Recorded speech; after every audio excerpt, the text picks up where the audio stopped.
So this is a great Rhodes. This is the VK-1000. This is actually made by Roland.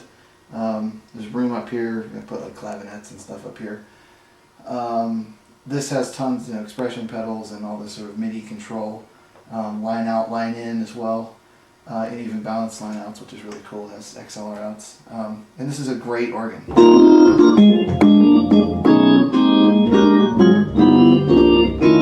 And you can, plug in MIDI keyboards, whatever, if you want to have another manual, which I've done a lot.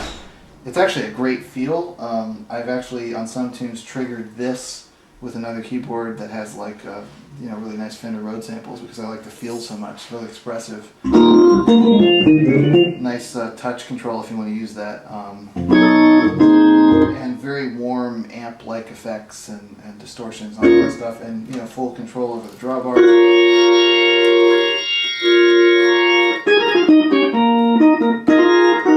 And percussion. And, great rotary.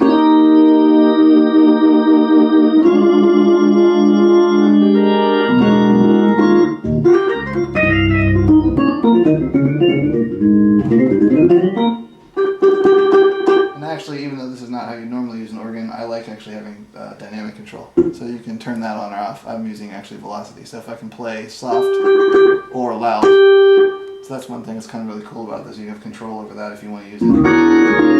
And you can trigger it with other MIDI keyboards. It will send out sysx messages. So I used to use this with the Kurzweil and get all these combination sounds between the two machines. It also has all sorts of like cool, rock sounds. It's got nice distortions. You can save everything, all your little adjustments you make. One thing that's interesting about it is it also has Rhodes. Those kind of sounds. And it has all these different organs, every kind of era you could imagine of organ. Jazz. There's like a bass split sound here, so you can do all these keyboard splits and.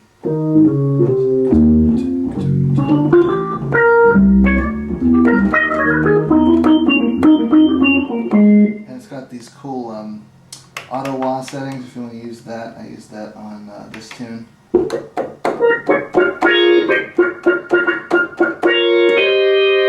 So it's an organ sound, but it's got like some synth bass stuff. If you go to the end of it, you can hear it's got a synth bass in it, which is really great. But what's interesting is you can control it with drawbars.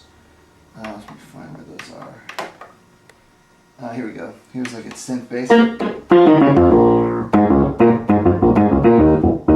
here's like a synth wah. And you can control all the verb with these sliders and EQs and stuff if you want to control those live. But this is really cool because it's a synth, but you can alter the sounds kind of like you're using a B3, so it's a cool way to make sounds too. You come up with some interesting synth sounds using that way of making sounds. Then there's like, polysynth in here. Sweeps. So it's actually a kind of interesting synth as well, but its main focus is organ. Great touch too. So and I've used this on a couple albums with my band and a lot of live gigs. Really solid, thing, and we've got a great case for it that's big and can accommodate the width of it. But this is a great place also to put like a little MIDI keyboard and do like bass lines, and I've used it for jazz gigs and stuff that way. So it's sort of an early generation, B3 replacement thing, but it's a terrific keyboard, a lot of different voices, and you can have a pedal layer. You can put that in with MIDI too, and you can actually have 3 different layers now, have their own drawbars and their own synth control, and you can assign any of the sound engines, either the keyboard kind of engines like the Fender Rhodes, all that stuff, or the organ or the synth, to any layer. So it's really versatile. It's a great machine. I used it for years and years, and it's never let me down.